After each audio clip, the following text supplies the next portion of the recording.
Nobi Nobi Boy released in 2009 and is widely regarded as the first Nobi game. It's a funny word, Nobi. By itself, Nobi means growth, while Nobi Nobi means to be at ease. Nobi Nobi Boy is a type of stretchy dog, or strand, if you will. Once stretched, this strand contributed its length to Nobi Nobi Girl, a much larger version who wanted to encircle the entire solar system.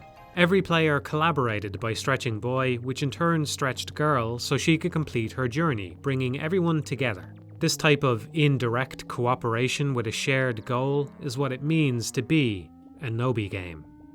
Death Stranding is the latest Nobi title, notable for being Hideo Kojima's first original outing as director in 2 decades. Following on from the Metal Gear series are plenty of reused conventions such as the codec and support team which fill familiar roles. More interesting are its additions, namely social elements and elaborate traversal mechanics. From the beginning, much emphasis is given to the way Sam must navigate terrain more carefully than virtually any other character in existence. With a comically huge stack of action figures on his back, every pebble becomes a potential disaster lying in wait. Taking your hand off the controller for even a second can result in a punishing mishap. When it's all said and done, this is probably Death Stranding's standout element, terrain itself as the most commonly recurring enemy. This is why any description of the gameplay as nothing more than a delivery simulator is reductive. It's a delivery simulator in the same way Mario 64 is a game about touching stars. What you do in between is the gameplay. Even so, that comparison highlights how platformers have shared a similar focus since the 2D days, getting from point A to Princess Peach. On the more cinematic side, much of the challenge in Ico arose not from moving the boy place to place, but clearing a path for the living cargo that was Yorda. 2D cinematic platformers tended to have an even larger focus on puzzle solving, but some offer more analog movement with room for player mastery. That said, Death Stranding seems to occupy a genuinely unique space between all those titles thanks to its commitment to ferrying packages on Sam's person. Rather than being a rare challenge, it's an ever-present consideration, which means it's not enough to just cross a gap or drop from a ledge. The action itself must always be taken with care. Even in those moments where you find yourself devoid of fragile cargo on your back, BB is still strapped to the front. This runs counter to most games, where increased mastery often means more frantic, more fast-paced gameplay. A large part of achieving the perfect delivery is mitigating risk by choosing the right path, building up the infrastructure, and keeping a fresh pair of boots at the ready.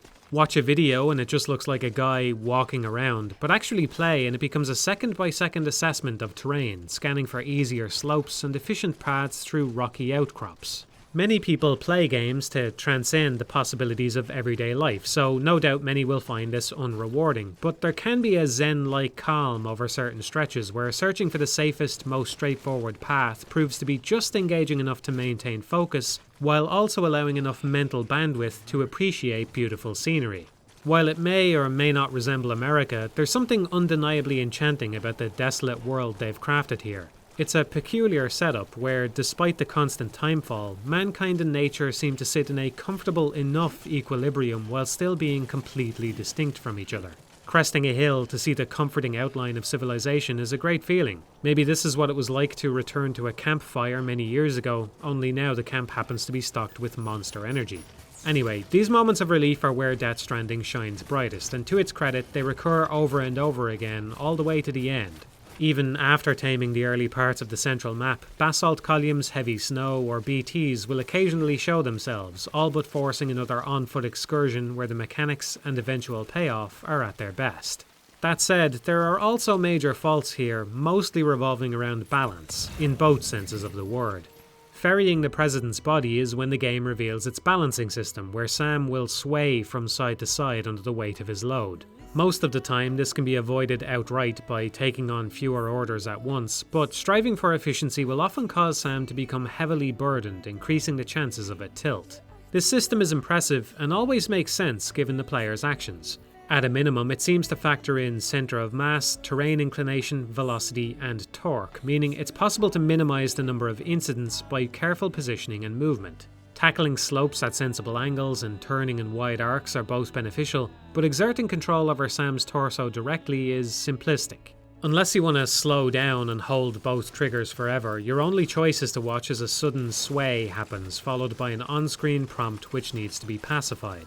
The prompts alone are the visual equivalent of an alarm bell, which makes this feel more like a series of QuickTime events rather than true control, but even if you disable them, you're still using your eyes to measure Sam's balance. Most games rely on vision more than any other sense, but it's especially important here because paying attention to the orientation of the cargo clashes with the meditative appeal of soaking in landscapes. Given the sheer amount of factors which determine how Sam reacts to each and every movement, I have no doubt the team put grueling iterative effort into getting this aspect right, but the end result ultimately suffers since games can't currently stimulate equilibrioception, that innate feeling of balance you have on top of your more commonly cited senses. Perhaps a good rumble implementation would be enough, but I think a better solution would require new hardware of some kind, like a sliding controller weight. This sensory mismatch is the last remaining obstacle which stops Death Stranding from accomplishing its goal of becoming a truly rigorous walking simulator, something it otherwise achieves to impressive effect.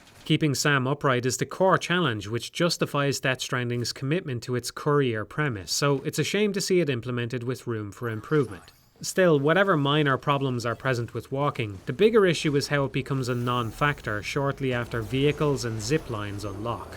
Even without explicitly loading cargo onto a trike, the moment Sam sits on it, all sense of balance becomes irrelevant.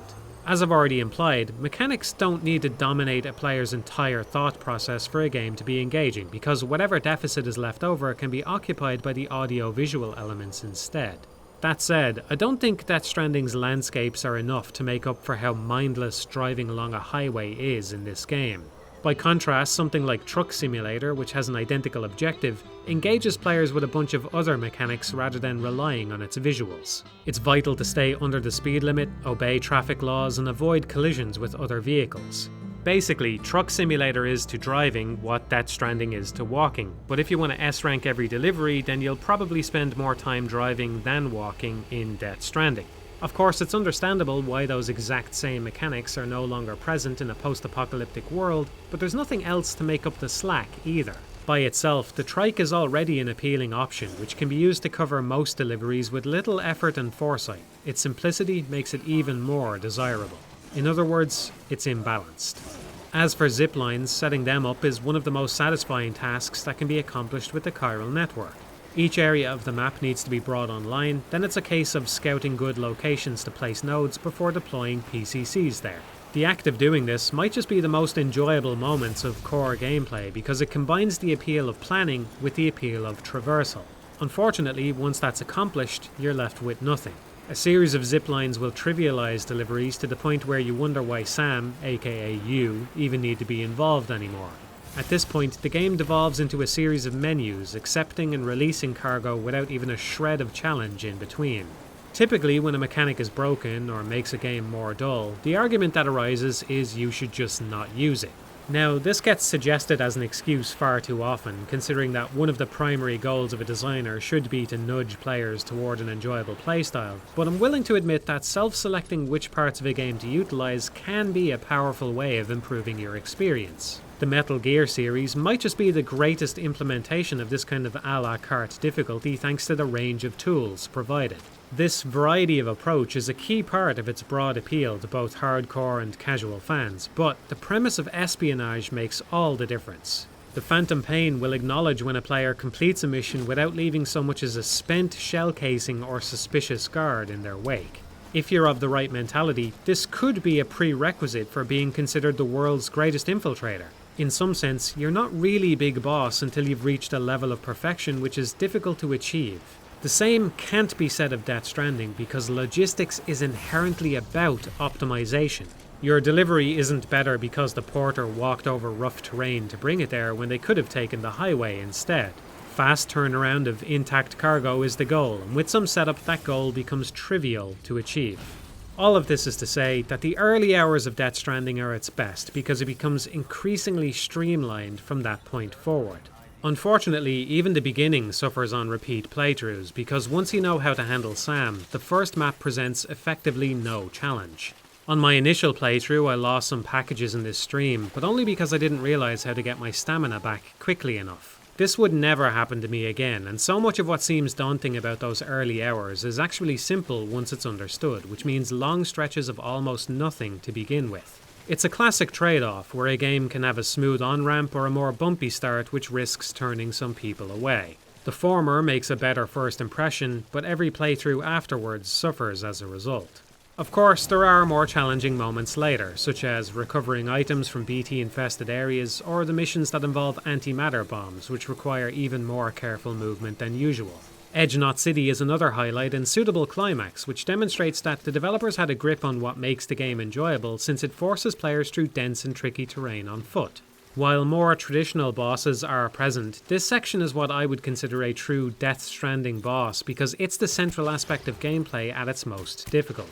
Some notable exceptions aside, what you mostly get is a game which seems hesitant to push itself, maybe partly because the mechanics hold up less well under difficult conditions where stumbles sometimes feel undeserved. Whatever the reason, after 50 hours of progress, barely anything about the moment-to-moment reality of walking has changed. This is best demonstrated by the introduction of a pointless oxygen mask, which is relevant for about 2 minutes. On a first playthrough, this piece of gear seems ominous, so it's not unreasonable to keep one handy, which will weigh Sam down by an additional kilogram. Extra weight is generally the cost of equipment, but knowing that the mask will never be needed, that's a kilogram freed up on subsequent playthroughs. Repeat this process for every extraneous piece of gear, and suddenly Sam feels a lot lighter, making the gameplay even easier than it was first time through. When you think about it, it's likely that no equipment is ever necessary to make any progress at all. To understand why, we need to consider 2 facts. First of all, since the premise revolves around logistics, the developers wisely decided to have each piece of equipment occupy space, so if you leave an item in a locker, then you need to go back to that locker in order to retrieve it. Plenty of other games have magical inventories which allow players to haul absurd amounts or teleport their belongings wherever needed, but this wouldn't be the right fit for Death Stranding as it would undermine the entire premise. Fragile jumps are an exception, but they only transport Sam and need to be initiated from a shelter. The second thing to consider is that structures, even simple ones like ladders, can degrade or be deconstructed by the player. Simply put, they're not permanent. Combine these 2 facts and we end up with a worrying implication. If a player uses a tool to reach a certain area, we can't count on them having that tool to make their way back, since they could deconstruct it and not have any more tools available. Now, there would be a way around this if Sam could die, since he can repatriate, but the point is, in order to avoid players getting stuck, none of the tools can ever be necessary for progress, which in turn means that the planning element of choosing what gear to carry loses some of its importance. Depending on your route, a ladder or rope could be useful, but they're never needed. The worst case scenario is just a little more walking to find a way around. In theory, this isn't so bad. You can easily imagine why the designers wouldn't want players to be forced all the way back to a shelter for tools when the gameplay already expects more patience than usual. The problem is really with the level design, where a lack of equipment usually just means turning the camera left or right and looking for an easier slope nearby. There's supposed to be some satisfaction in knowing you equipped the right gear for the right job, but if there's never much punishment for lacking equipment, then there's little reason to care about what you take on each delivery. It's not as though these menus are particularly inviting or enjoyable to use either. I'm not going to linger on this too long because there's an infinite number of alternate systems I could propose, but the current layout is obviously subpar in a few ways. For example, items can't be recycled without returning to a separate menu, and the same is true for the private locker. Accepting a new delivery opens the fabrication windows every time, when it's more likely you won't want to manufacture anything. I could also talk about the optimize button and how players will probably always use it, but when the alternative is even more menu use, I'm just thankful for its existence. My real point is just that menus are generally boring and only serve to interrupt the actually enjoyable parts of a game. It would be unrealistic to expect a game about carrying items not to have a menu at all, but some streamlining here would have gone a long way. Maybe if equipment mattered more, it would be easier to justify all this time spent navigating screens instead of terrain. Anyway, combine all of these gripes and what you find is that as you progress, the challenge of traversal fades, but the online elements become more prevalent with the introduction of roads and additional structures. In other words, it becomes less walking simulator, more Nobi game. To evaluate Death Stranding on this front, it would be helpful if we could refer to another Nobi game with a similar premise, but unfortunately, the Tomorrow Children no longer exists. Considering how much attention Death Stranding received, the Tomorrow Children's unavailability should act as a reminder of why preservation is important. You never know when one might be relevant again. For the sake of brevity, I've decided not to explain the basics of this game, although it was tempting given the circumstances. You can source that information elsewhere. All I'll say is that while The Tomorrow Children was very flawed and very different from Death Stranding, it did have a focus on logistics, cooperation, and rebuilding society, along with a very weird setting. Basically, I couldn't help but think about it a lot while I played Death Stranding. To be clear, Death Stranding's more polished and engaging movement system makes it more enjoyable on a moment-to-moment basis than The Tomorrow Children was. As a single-player experience, Death Stranding is by far the superior game, but as a Nobi game, The Tomorrow Children easily outclassed it, and these differences reveal major flaws with Death Stranding. One important aspect of The Tomorrow Children was that each town had its own instance, a truly shared environment with the same resources and structures. If someone built a new building, it would spring up on your screen immediately. If you knew someone was nearby, you could drop an item meant for them with the knowledge that they would probably see it. You could even watch as the other player picked up your tool and began putting it to use in real time. By contrast, each world of Death Stranding is its own thing because players don't share all resources and structures. Without knowing how the servers work, it's impossible to say for sure how each object is represented across multiple players, but we can formulate an educated guess through testing.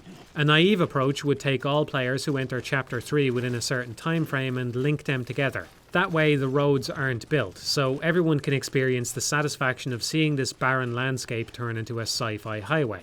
To understand why that setup wouldn't work, you need only remember that some people will play Death Stranding 16 hours a day, while others play an hour at a time. Two people that enter at the same time will quickly drift apart, which won't give either of them the best experience. Instead, it makes more sense to have each section of the chiral network populate individually for each player, meaning that over time, your map becomes a unique layout.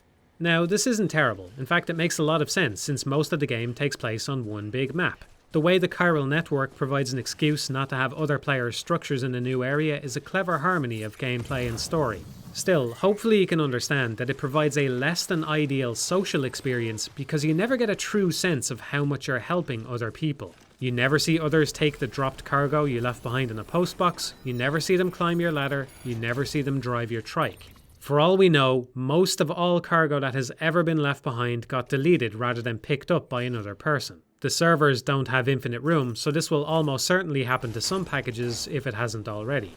Likewise, you never know how your structures will propagate into other worlds. Drop a generator and it might appear for 100 other players, or nobody. Unless a lot of people start sending likes, you'll never be sure, and even then, you'll only experience it as an abstract piece of text on the left-hand side. Worse still, there could be a certain amount of fakery going on. There are many inner workings about the online component which should raise eyebrows. For example, it seems as though roads are very unlikely to be completed by anyone else. It can happen, but it's a rare occurrence. It's as though connecting auto-pavers to the chiral network just grants a certain amount of resources which the player needs to top off to finish the job. The developers might have been motivated to implement it this way so every player could complete the road for themselves. An understandable temptation, but a case of mistaken priorities because it undermines the more important sense of community at the heart of the experience. Likewise, vehicles end up in share garages, but there's no indication of how this happens. It seems as though vehicles are just being cloned so as not to rob anyone of their stuff, which again is a self-centered thing to prioritize when the goal is supposed to be cooperation. Worst of all, if you save before repairing or upgrading a structure, then reload, you'll see its status has been rolled back. Unless they restricted players to a single save file, it couldn't work any other way without being exploitable, but that raises the question of when, if ever, your contributions appear for other players. Now seems like a good time to mention that durability decreases with playtime, not real time, so when two people look at the same structure, you're probably not seeing what they're seeing. To be clear, there's no telling how these things work server-side, so I could be wrong about some of them, but it doesn't give a good impression. Nobi games require a certain level of trust in the developer. Even for something as simple as Nobi Nobi Boy, it's impossible to independently verify the length submitted by every other player, so we need faith in the developer to handle that job accurately. Death Stranding does nothing to foster this faith. Instead, it seems deliberately deceptive in an attempt to make its online elements look more impactful than they really are. It's worth noting that none of what I just mentioned is explained by the reams of tutorial text you'll be assaulted by over the course of a playthrough. The private room terminal contains even more information, but details about the inner workings of the online are curiously slim, maybe because they don't want you to think about it too hard. Before making my next point, I'd like to establish something first. Obviously, this game will undergo a change someday when the servers are switched off. The question right now is how severe a change that will be. Having put a fair amount of hours into an offline playthrough, I would say the biggest difference is how much more time-consuming road construction becomes. It's questionable whether that actually makes the gameplay more difficult, since it's still possible to build everything solo, but it's certainly more laborious at least. Regardless, since most of the online components don't require a real-time connection to other players, this presents an opportunity for preservation by randomly selecting certain object placements to be entered into a log. That log could be kept until the servers are about to go down, then a patch created which would pull objects from the log rather than the server. This would allow the engine to simulate an online playthrough without the need for an internet connection. That's still a less than ideal way to experience the game, but it would allow latecomers to at least get a sense of what multiplayer was like. Some future developer or reviewer might want to reference Death Stranding for whatever reason, and it would be nice if they could play something resembling multiplayer rather than just filming the title screen. Since I don't know whether they're planning to preserve the game using this method, I don't know whether or not to praise them for it, but if you revisit this review once the servers are offline, you'll have your answer. Either way, it's clear that online connectivity isn't necessary for any of Death Stranding's mechanics to work. As far as you know, it was fake. After all, you never actually had a face-to-face interaction with another player. One way to salvage this underwhelming multiplayer element is to spin it as satire, since likes are obviously intended to be satirical in the first place. It might take a while for us to reach this point in the discourse, but I reckon once everyone comes to terms with how poorly implemented the online elements are, it'll only be a matter of time before people start arguing that these interactions being lackluster was the actual point. Rather than utilize the internet to allow for interaction through gameplay, Death Stranding emulates social media specifically by only allowing players to interact in more superficial ways. I suppose that's an interesting take on it, but this ultimately amounts to saying that the online was supposed to be unsatisfying, in which case I'd agree. It was. Anyway, given some of these faults with the Nobi component, I have a predictable complaint to throw against Kojima. It feels as though the narrative was prioritized over the mechanics. That doesn't mean the game portion is bad. I think even if you dislike the gameplay, you're probably willing to admit it's better than it has any right to be given the premise. I have no hesitation calling Death Stranding the first open-world walking simulator in the literal sense of the term. To its credit, I actually think this game could turn out to be influential. All too often, the act of traversal is mere filler between the actual content, despite the fact that traversal often takes up large chunks of time. 2D games usually suffer from this problem less since they tend to be dense with more dangerous obstacles, and some 3D ones, particularly platformers, have made the mere act of moving around enjoyable unto itself, but there's something to be said for Death Stranding. If nothing else, it shines a spotlight on this issue at least.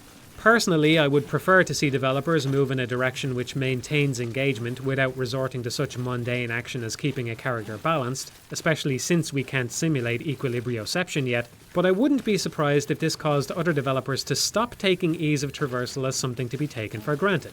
In that regard, Death Stranding is a success. There's plenty of room for improvement, but considering this was their first attempt at it, I'd say it counts as impressive. On the flip side, setting the game in one big map, which is supposed to represent America, and wherein every single person is controlling a digital likeness of Norman Reedus going through the exact same narrative beats, is not the ideal way to make a game about connection. The Tomorrow Children was the opposite. What little story it had was a secondary concern.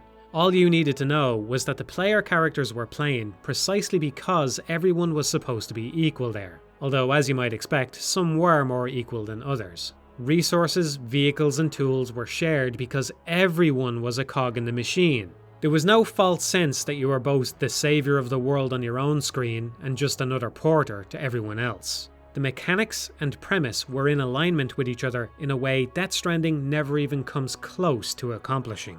This paid off for the Tomorrow Children in several ways, one of which was the sense of isolation both games share. To be fair, Death Stranding does a good job of fostering this atmosphere through its barren landscapes and sound design, but the Tomorrow Children's comparatively simple and much more effective trick was that you would sometimes literally be left alone. In those moments when nobody else was around, it could be felt directly by the real absence of other players. Ironically, this means it offered both a better sense of community and a better sense of isolation. If you ask me, the key difference is that the Tomorrow Children leaned on its mechanics more than its narrative to provide those feelings. One way discussion around games differs from that of other media is a preoccupation with whether something is gamey enough. Even I've praised games for this in the past, something I still feel holds merit, but it's curious to note that other media don't seem so hung up on this idea. Nobody really cares whether a song was the best possible way for the composer to express their emotions, and you have to dig pretty deep into avant-garde filmmaking to find any discussion about whether a given film is sufficiently filmic enough to justify its existence. Perhaps this is partly because games incorporated all other media anyway, leaving them without a singular claim on their core elements. If you think that's a bold assertion, just keep in mind the private room alone contains text, music, sculpture, graphic design, architecture, images, acting, animation, interactivity, and blatantly shitty advertising. Kojima himself had an interesting take on the games as art debate where he said that games are more akin to a museum, a gallery which allows players to move from one piece to the next. Perhaps not coincidentally, this way of thinking provides the best defense of how Kojima structures his titles. If a game is a gallery, then it doesn't matter if one piece is music whereas the next is a cutscene. There doesn't have to be a single through line connecting all the pieces, and they don't all have to be interactive. Regardless of how I feel about that, one implication seems clear to me. If that's the case, then it's not enough to say something is well written for a game. It's either well written or it's not. It has good performances or it doesn't. Frankly, I never thought I'd have to spend so much time on these elements as a game critic, but here goes. First of all, Death Stranding's pseudo-scientific perspective on the afterlife is intriguing. What might appear in the beginning to be a series of bizarre, disconnected ideas makes a decent amount of sense by the time the credits roll, and if you're willing to give it some thought, you can see how well the script capitalized on the premise at hand. In the event that hard evidence of an afterlife revealed itself, the first thing academics would do is try to incorporate that discovery into a scientific framework, something Death Stranding does a good job of representing. BB is a connection to the world of the dead because it hasn't been born yet. Deadman has no beach because in this world souls are granted to individual humans, so organs are just useful meat. Likewise, conjoined twins would have to share a soul if they were conceived with a shared body. Now, you or I might not think that these rules are fair, but that's irrelevant. The rules of the universe are what they are. Science only seeks to find the set of principles underlying any natural phenomena. Here, the mystery of death has been solved to the benefit of some, like Hartman, and the detriment of others, like Deadman. Despite an abundance of exposition towards the end, some things do remain unexplained, but even many of those seem to have a thread of logic when examined. Humans abuse the time dilation of the beach to send massive data transmissions, but if every action has an equal and opposite reaction, then that stolen time must be redirected somewhere, which might explain the increasingly heavy timefall as the story progresses. Likewise, the beach and beached things seem utterly mysterious on a surface level, but the visual design of the seam which parallels the floating silhouettes of the BTs seems like more than coincidence. A beach is a transition between the states of land and sea, or life and death. Those snagged underwater are unable to drift away, which explains why they send likes after the cord is cut, freeing them from the seam. If the ocean represents the world of the dead, then this also explains the abundance of sea creatures which appear throughout the game, showing that the barrier between life and death is weakening. Even the living world has a few world-building gems, like how people take oxytocin pills to supplement their lack of interaction. Mules are arguably one of the strangest concepts thrown into the mix, but sooner or later you're forced to confront the idea that you too see something enjoyable about delivering packages, or else you wouldn't keep playing. Even the ostensibly bland UCA is also given some personality by the surveillance state undertones, which everyone seems to willfully ignore.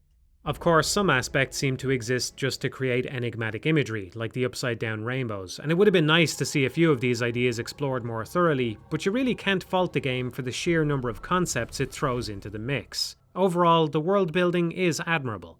As for the characters who populate that world, those are less successful. Great actors sometimes get assigned the foxhound rank of chameleon. In other words, they get praised for their ability to blend into a role so much you stop seeing them and only see their character. Obviously, an actor's caliber is important there, but makeup and costume designers play a crucial part in that process too. Some casting directors will even try to pick unknowns, so viewers aren't distracted by famous faces, although naturally they can't control whether that person then goes on to become famous afterward. Seeing a recognisable person might reassure potential viewers that they're in for a good performance, but it doesn't improve the performance itself. It has the opposite effect. Games which don't fully embrace the ability to hire an actor for their acting chops alone by disguising the person behind the performance are shooting themselves in the foot for no good reason.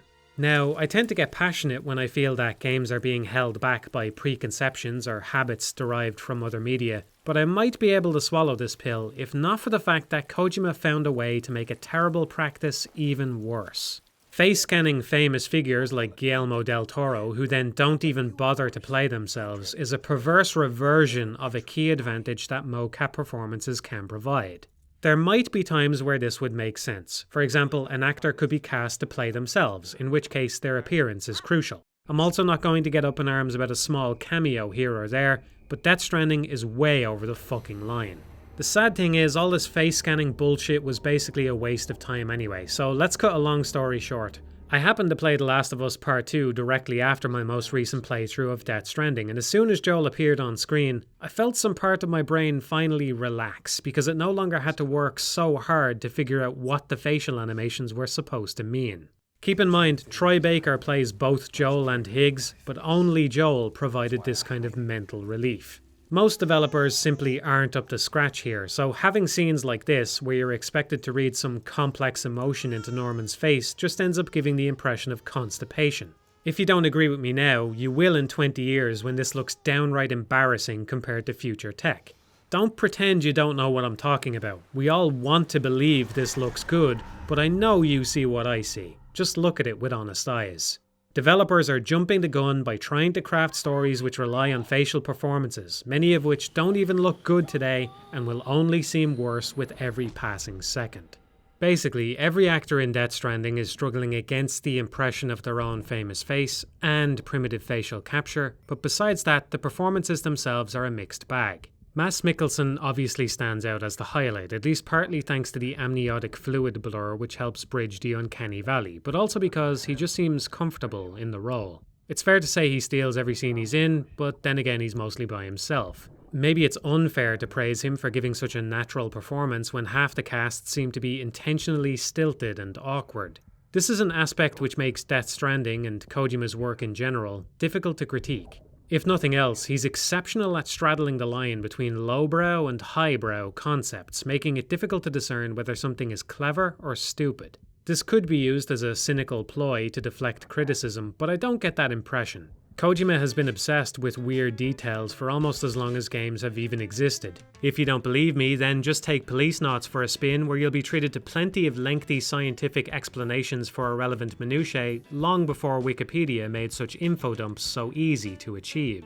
My point is, when you first learn that your character is a porter who builds bridges named Sam Porter Bridges, and that Nick Easton lives in the easternmost city, there are two ways you can view this information. Either you think Kojima is the biggest hack to ever live, or you think that characters born into a dystopian society where children are possibly wards of the state might name people according to their occupation. After all, surnames like Smith and Butcher had to come from somewhere.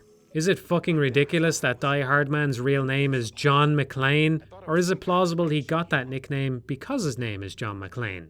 This superposition of highbrow and lowbrow is enjoyable in its own way and might be the defining Kojima blend so many of us keep coming back for. Still, it's difficult to say whether some of these characters are portrayed well as a result. Even though he just spends most of his time relaying information with a flat affect, Tommy Earl Jenkins almost seems like he was born to play this kind of role in a Kojima game. It's the rest of the support team which are more questionable. Experts in esoteric fields probably tend toward higher levels of eccentricity. In a society where people interact with each other so little, maybe it's not hard to imagine Heartman, Deadman or Mama having such awkward presences.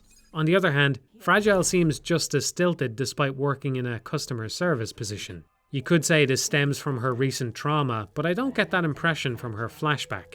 Either way, they missed an opportunity to have her counterbalance some of the more off-putting characters by being a more relaxed or grounded presence. By contrast, Sam's aphophosphobia also makes him withdrawn and weird to those around him, but his standoffish attitude is still relatable, even long before his connection to BB reveals a softer side to him. Norman does a good job of portraying Sam's disinterest in the project of reviving America without coming across as malicious or petulant, but the way he conveys that fear of being touched is less convincing. If you were genuinely afraid of human contact, you wouldn't allow someone to get within arm's reach in the first place. Rather than maintaining an exhausting vigilance that they might reach out for you at any moment, it would be easier to just subtly keep a comfortable distance without the need for any sudden movements. While the cinematography during action sequences is solid, it really falters in these quieter moments where it could have given us a much better sense of Sam's character by emphasizing distance between him and others. I could take or leave most of the supporting cast, but at least Deadman's burgeoning bromance with Sam unfolds so gradually it feels earned by the end, resulting in a nice payoff. Heartman had a couple of charming moments too, and depending on how you view the lore, his backstory can become much more complex as a result. It seems as though voidouts and BTs cause people to disappear directly into the seam with no hope of return, whereas regular deaths end up on the beach. If that's the case, then Heartman is delusional about seeing his family walking into the ocean since they died in a voidout. It's left tantalizingly vague whether this really was them, but on some level Heartman must believe it wasn't, because he scours beaches looking for them even though they were clearly walking into the sea. There's arguably more depth to this character than meets the eye, but it's totally squandered when his arc is resolved post-game through an email where he admits to giving up his search. This seems like the kind of thing which should have been shown rather than told, or better yet, played rather than shown, but maybe I'm just not in that museum frame of mind. Overall, I wish these characters painted a more convincing picture of how humanity might confront this vision of an afterlife. It seems to set them up in order to demonstrate the rules and implications of its pseudoscience rather than the psychological toll those rules might have on people forced to endure them, which I think would make for a more engaging story. Even so, there's only one character I truly can't stand, and that's Amelie. Her presence is a catastrophic failure on just about every level, even from the moment of her introduction, which pointlessly spoils the fact that something weird is going on with her identity. To be clear, Lindsay Wagner turns in a great performance for Samantha. Despite having only one real scene, this moment hangs over the whole game thanks to a kind of frail vulnerability she imparts to the character. Amelie is the opposite, however, and we can spin this contrast as an intentional one, but regardless of the reasoning behind it, the kind of breathless grandiosity with which she delivers almost every line is extremely grating. Her status as an extinction entity also happens to be one of the largest remaining question marks left dangling by the end.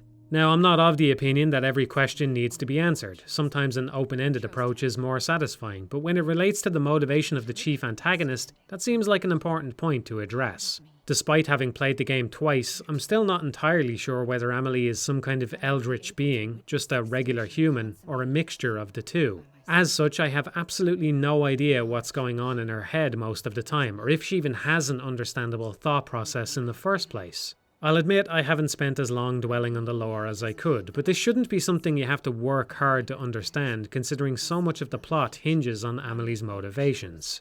If anything, the Death Stranding would be far more terrifying and make for a better existential threat allegory if it didn't have this kind of human personification at all. This is where we could make more effort to pry apart the meaning behind Amelie's Beach or her status as an extinction entity, but if you ask me, the problem with Kojima's Quantum Brew blend is that it becomes impossible to care about the potentially deeper meaning behind certain elements. For example, the private room wake-up chime has the same motif as Cliff's lullaby, which is intriguing. It's possible this music is pumped into Sam's room specifically in an effort to keep him passive, or maybe Samantha adopted the jingle as something for all of Bridges, out of guilt. There are potential implications to the bigger picture here, but then Sam winks at the camera and you realise there really is no point thinking about it. The biggest thematic reach I'm willing to make is that both the gameplay and story have a focus on risk aversion. A charitable view might say that the mechanics are a metaphor for the story, but personally I think that's giving it way too much credit. To be fair, some pieces of symbolism do line up so nicely they're easier to dwell on. Mama being a hardware engineer and Lochna being a software engineer parallels the body-soul dichotomy. Notably, Mama ends up being the Ka and Lochna the Ha, which is the opposite of their occupations, as though they subconsciously knew they were missing a piece of themselves and tried to fill it through their work.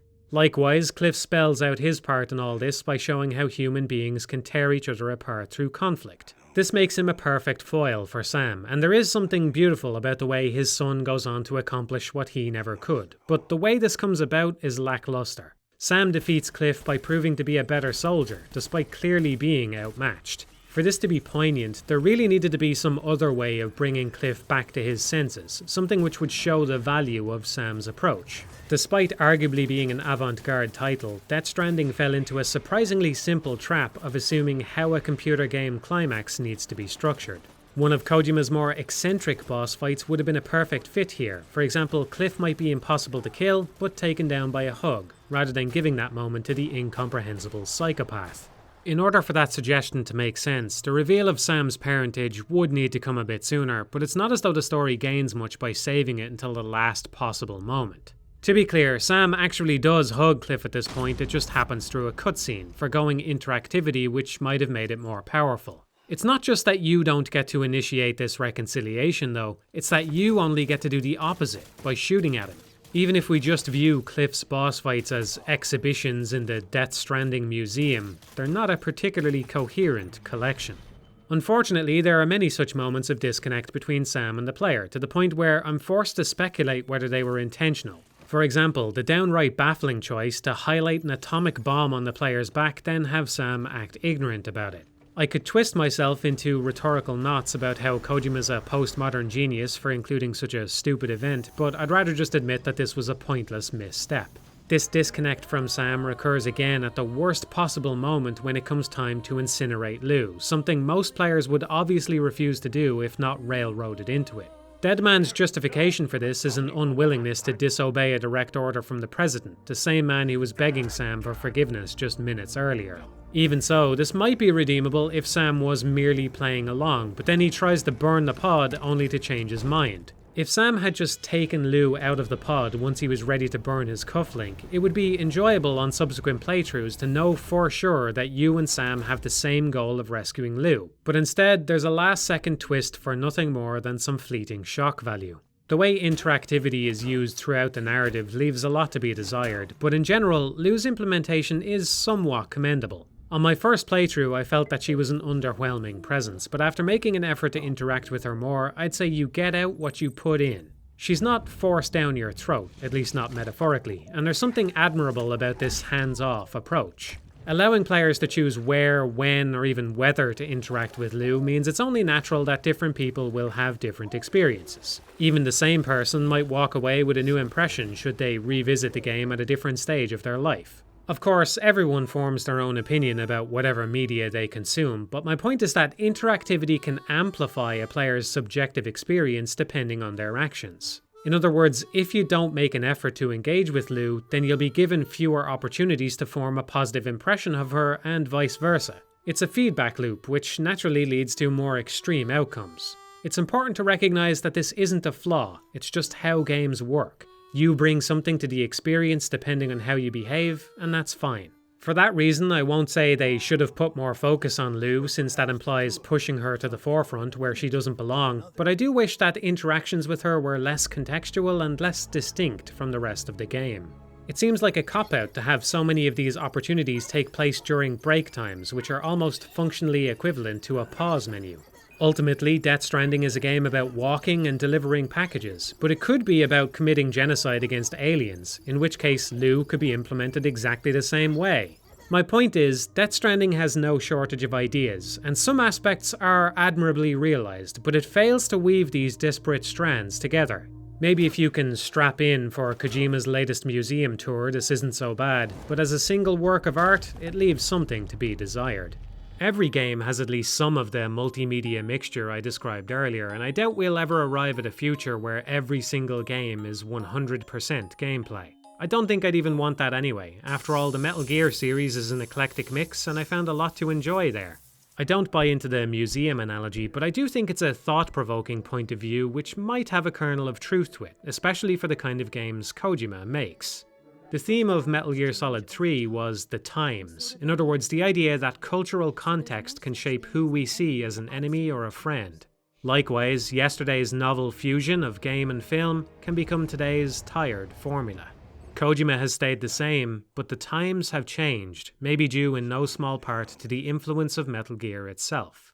All of this is my way of lamenting that Death Stranding's novelty is mostly skin deep. Despite all the talk about timefall, beached things, sinister umbilical cords and so on, it's a disappointingly conventional game. In one sense, I admire that Kojima has stayed true to his style, but in another, it's a shame to see him fall behind rather than blazing new trails. While I only sometimes enjoyed Death Stranding, I rarely ever hated it. Some of the story sequences are terribly paced and provide little narrative substance to justify themselves, but apart from that, it's easy playing. Once it spins up in Chapter 3, you get a lot of time just wandering around, avoiding simple obstacles and taking in the sights. Unfortunately, there's also a lot of missed potential along the way, and while that's understandable, considering what a strange premise it is, that doesn't mean it's not disappointing. The difficulty fails to keep pace with a barrage of upgrades, and the online elements are so weakly implemented they contribute very little, especially once you see through the illusion. Despite those problems, I'm ultimately happy this game got made. At least now I can say that Sony bankrolled a game where from Ghosts. While I think it's a shame that Kojima is one of the few directors who could secure this much funding for something so bizarre, it's nice to see him use that power at least partially for good. There are some genuinely worrying aspects, like its reliance on famous faces, gratuitous advertising, incestuous Hollywood-style cronyism, and typical overindulgence of cutscenes, but there are enough admirable aspects to just about offset those problems. If nothing else, it uses a fascinating world to raise worthwhile questions about how engaging traversal could or should be. The end result may wobble between moments of greatness and moments of tedium, but for me at least, the good and bad both just about maintained balance.